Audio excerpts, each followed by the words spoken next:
I'd love to bring in now Majid Jafar as well, because you have this sort of regional perspective, but you and I have so often talked about a price perspective in the year ahead. What do prices look like in 2022? So I think, well, first prediction, I'll echo on higher energy prices and volatile.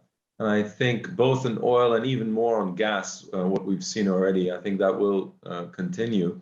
My second would be on the realization that, as we heard from Dr. Sultan in the opening session of the series yesterday, it is a transition. It's not the flick of a switch. And as he said, you can't just unplug the current energy system in making that transition. And I think that's starting to become apparent and recognized even in places like Europe, that underinvestment, which has been chronic and now acute in oil and gas, is leading to both more burning of coal and higher energy costs. So it's actually harmful for the economy and for tackling climate change. And the third is that the voice of the developing world, which appeared at COP26, but was still drowned out in many ways. And I think the fact that the next two meetings are going to be in Africa and here then in the UAE, COP27 and COP28, is giving hope that there will be more representation and the voice of the developing world heard. And it must be, because a successful and sustainable energy policy must address the need for affordable and reliable energy in the developing world. We have almost 1 billion people with no electricity, and that number has unfortunately gone up during COVID, and over 3 billion people without clean cooking solutions yet. So those are my predictions, I think, for the coming year. Majid, you have a very unique position out here. You understand the dynamics of what's been going on, not just in the energy market and the energy space privately, but also, of course, in the political angle as well. What's your sense of how much leeway or how much leverage President Biden might have when speaking to Gulf producers?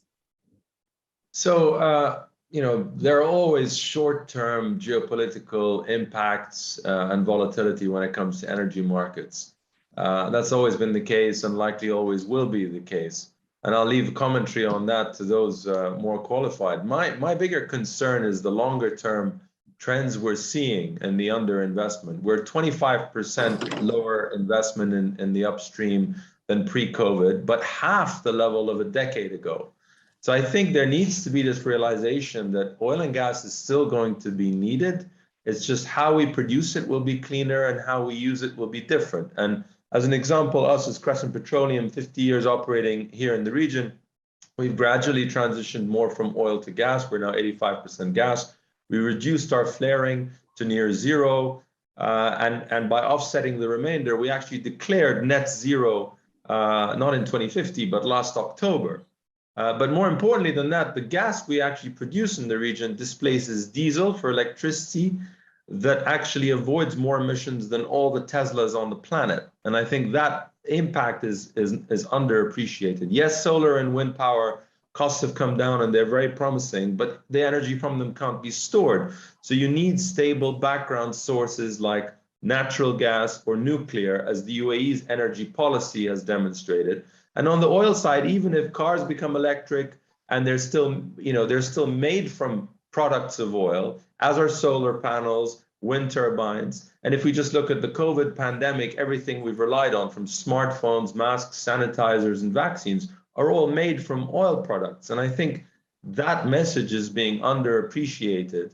And the underinvestment in the upstream, it's partly cyclical energy prices, but it is also, the climate activism that's been so successful now. It's harming the current energy infrastructure, which ironically is making tackling climate change worse, because energy demand is still going up and coal burning is now increasing. And the biggest irony was COP26, the day they were calling for an end of coal, the whole venue was actually being kept warm by coal because the wind had stopped blowing and there was insufficient gas storage in the UK.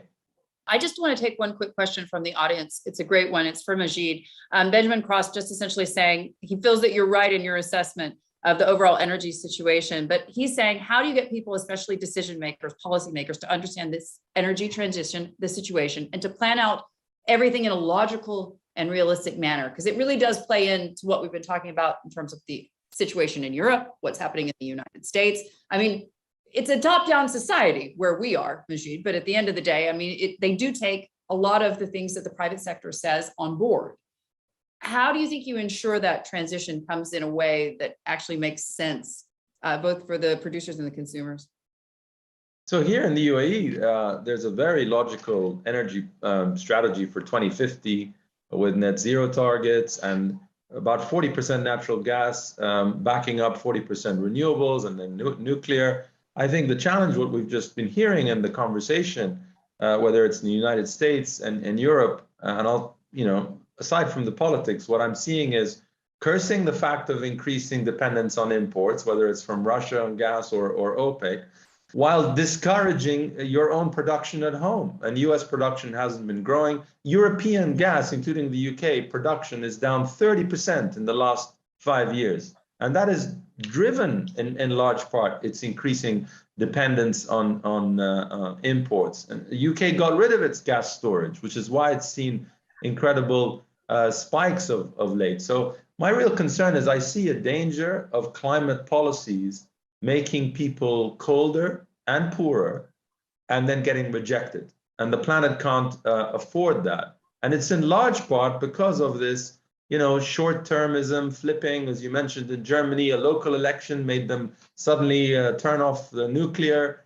Their energy, for me, should be as long-term and expert-informed as something like defense policy. I mean, you don't rely on, unqualified politicians, let's say, to determine defense procurement without expertise. Unfortunately, when it comes to energy policy, that's what you see. The flavor of the month. Oh, let's all run in this direction. Then a new government. Well, you see a lot of that in the United States with two-term congressmen, but that's another story for another time. No, I get it. I want to actually bring in investments are long-term and very capital intensive.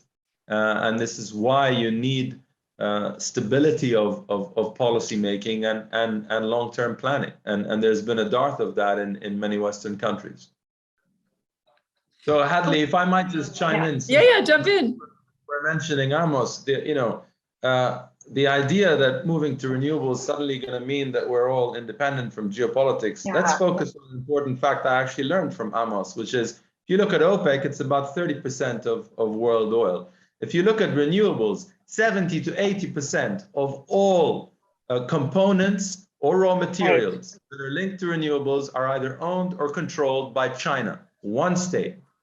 So the idea that, geopolitics is all going to be away and we're free of weaponization moving to that world without even focusing on the fact we haven't dealt with the storage challenge, without which we're not going to have full renewables in 20 years, I think is a myth.